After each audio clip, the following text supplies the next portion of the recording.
Bonjour Talibé. Bonjour le juste, bonjour à tous. Bonjour en tout cas à Madame Feu Ben Daouda Silla, cette brave dame qui organise avec les amis de Feu Ben Daouda Silla un symposium à l'hôtel Palm Kamayen à la mémoire de Feu Ben Daouda Silla, grand journaliste, grand correspondant d'Africa numéro 1. Il a été également directeur général de l'agence guinéenne de presse.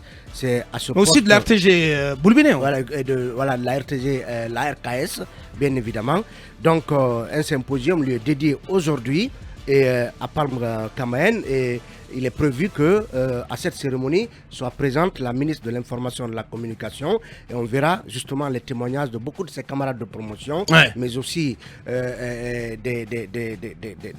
journalistes qui ont travaillé avec lui, qui l'ont côtoyé, parce que Ben Daouda Silla fut toute une école. Il a formé plusieurs jeunes qui aujourd'hui font le bonheur du métier de journaliste dans notre pays.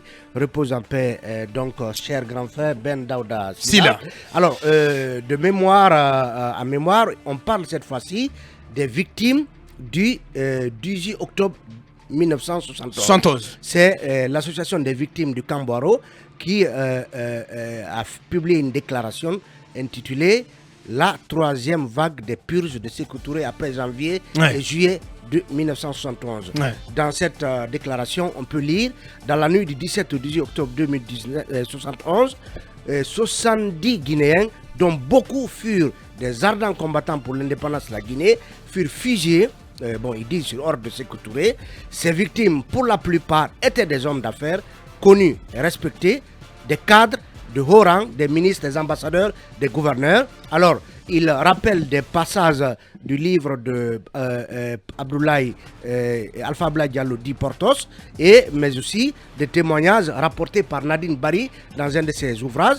Donc, dans cette déclaration, ils estiment que cette journée, donc du 18 octobre, j'allais dire, que cette date du 18 octobre devrait être une journée nationale de prière et de recueillement pour toutes les victimes innocentes des répressions politiques en Guinée. Combien de victimes à cette date? 70 au cadre. 70 au cadre, donc exécutés.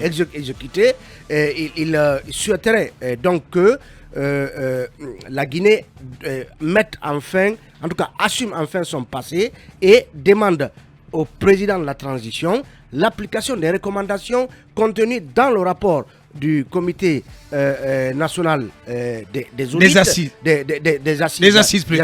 j'allais dire. Bien. Et il souhaiterait donc que ces recommandations soient appliquées et qui prendraient en compte, je cite, la réhabilitation judiciaire de toutes les victimes, le recensement et la protection des charniers afin d'exhumer les restes des victimes, mais aussi la transformation de la partie carcérale de Kambouaro en un musée dédié aux victimes. Donc, voilà donc cette déclaration de l'ACVB, l'association des victimes du Kambouaro, qui se souvient de cette nuit du 17 au 18 octobre 1971. Et ça a rappelé, c'est bon pour Mohamed, il n'y a pas eu 500 victimes au Kambouaro, Mohamed.